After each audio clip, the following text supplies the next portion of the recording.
Hello, good morning students. बेटा हमारे पास exercise चल रही है 13.2।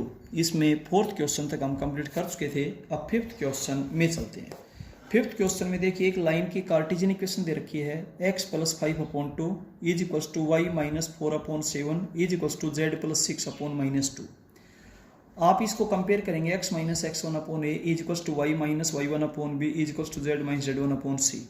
आपके पास पॉइंट तो बनेगा -5, 4, -6 और डायरेक्शन रेशियोज होंगे 2, 7, -2। अब आपने इसकी वेक्टर इक्वेशन बतानी है, तो position vector of pass point बनेगा -5 i + 4 j -6 k। A vector parallel to line या a vector in the direction of line वो बनेगा 2 i + 7 j -2 k। और इस तरीके से आपके पास बेटा वेक्टर इक्वेशन हो जाएगी r vector is equals to A vector plus lambda times of B vector. अब चलते हैं क्वेश्चन नंबर 6 में। ध्यान से देखिएगा, एक लाइन की कार्टेशियन इक्वेशन दे रखी है 2x - 3 is equals to 4y - 1 is equals to 3z + 4। अब आप इसको देखकर कंफ्यूज हो रहे होंगे कि ये कार्टेशियन फॉर्म से टैली नहीं हो रही। x - x1/a is equals to y - y1/b is equals to z - z1/c। सबसे पहले x y z का कोएफिशिएंट 1 होना चाहिए, तो आप यहाँ से 2 कॉमन लीजिए। 2 कॉमन लेंगे तो x - 3/2, यहाँ से 4 कॉमन लीजिए y - 1/4 और यहाँ से आप 3 कॉमन लीजिए z + 4/3। अब x y z का कोएफिशिएंट 1 बनाने के लिए 2, 4, 3 का एलसीएम क्या होता है 12। अब कोई भी 3 नंबर जब बराबर है तो हर एक को सेम नंबर से डिवाइड करेंगे तो बराबर ही रहेंगे।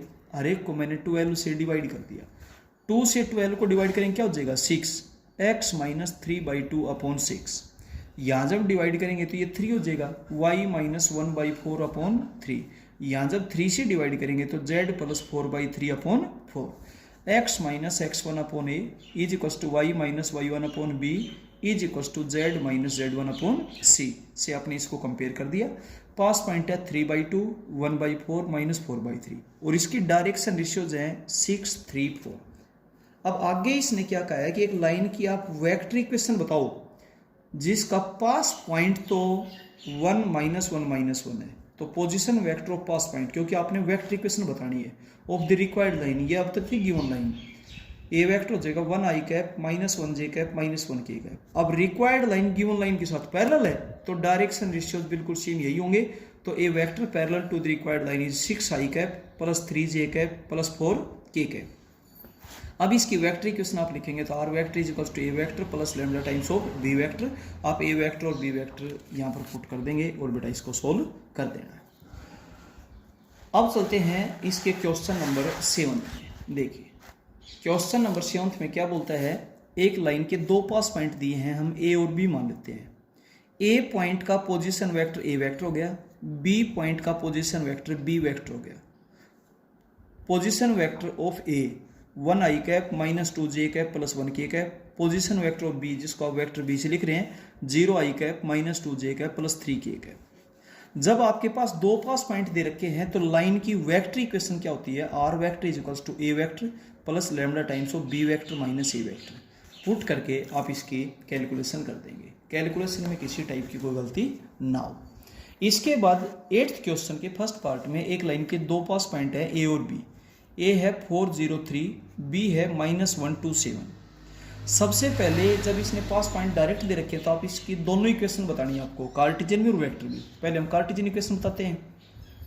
तो जब 2 पास पॉइंट दे रखे हैं तो लाइन की कार्टेशियन इक्वेशन होती है x - x1/x2 - x1 is equals to y - y1/y2 - y1 is equals to z - z1/z2 - z1।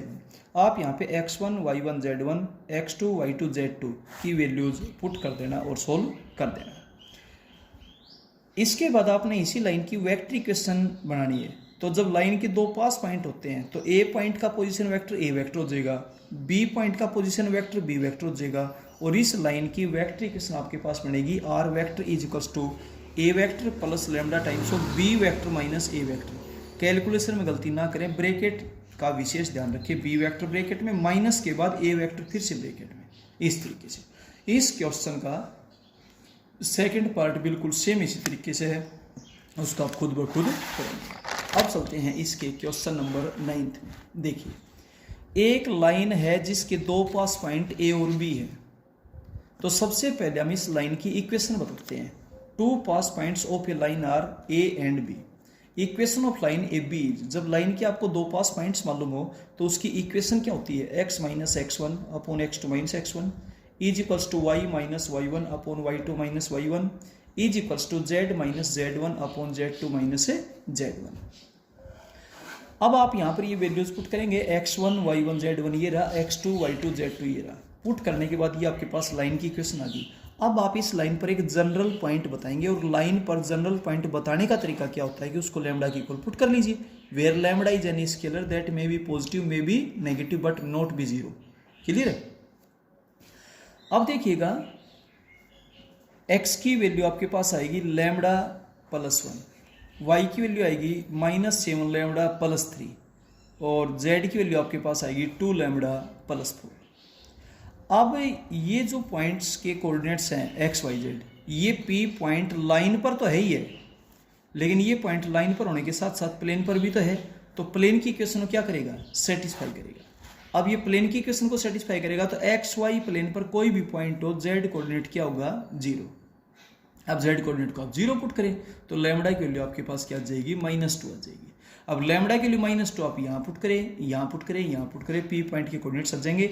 आपसे यही पूछा गया था कि ए बी लाइन इस एक्स वाई प्लेन को किस पॉइंट पे कट करती है। एक्स वाई प्लेन पे जेड कोऑर्डिनेट जीरो होता है, वाई जेड प्लेन पे एक्स कोऑर्डिनेट जीरो होता है, एक्स जेड प्लेन पे वाई कोऑर्डिनेट जीरो होता है, एक्स एक्सिस पे वाई और जेड जीरो होते हैं, वाई एक्सिस पे एक्स और जेड जीरो होते हैं, जेड एक्सिस पे एक्स और वाई जीरो होते हैं। ये रिजल्ट्स आपको बता रखे हैं, ध्यान दें। 10th क्वेश्चन बिल्कुल सेम इसी तरीके से है, ध्यान दीजिए। इसमें एक और नई चीज आएगी आपके पास। एक लाइन के दो पास पॉइंट्स दे रखे हैं a and b. Position vector of the, क्योंकि इसकी वेक्टर इक्वेशन पूछी गई है, position vector of the two pass points of the line are a vector and b vector. Vector equation of the line हो जाएगी r vector is equals to A vector plus lambda times of B vector minus A vector. Clear है? अब r vector A vector plus lambda times of B vector minus A vector, जब आप इसको solve करेंगे तो यहाँ direct calculation कर दी गई है। इस लाइन के डायरेक्शन रेशियोज आपके पास है -4 2 0 और जेड एक्सिस के डायरेक्शन रेशियोज आपको बताया गया था। एक्स एक्सिस के डायरेक्शन रेशियो 1 0 0, वाई एक्सिस के 0 1 0 और जेड एक्सिस के 0 0 1। अब ये भी एक लाइन, ये भी एक लाइन, और जब दो लाइनें परपेंडिकुलर प्रूव करनी हो तो आप a1 a2 plus b1 b2 plus c1 c2 find out करेंगे। Now a1 a2 plus b1 b2 plus c1 c2 ये जीरो आएगा। जीरो आते ही लाइन और जेड एक्सिस आपस में क्या हो गए, परपेंडिकुलर। ऐसा ही आपने प्रूव करना था। इस तरीके से एक्सरसाइज 13.2 के 10th क्वेश्चन तक कंप्लीट कर चुके हैं। Okay, thank you.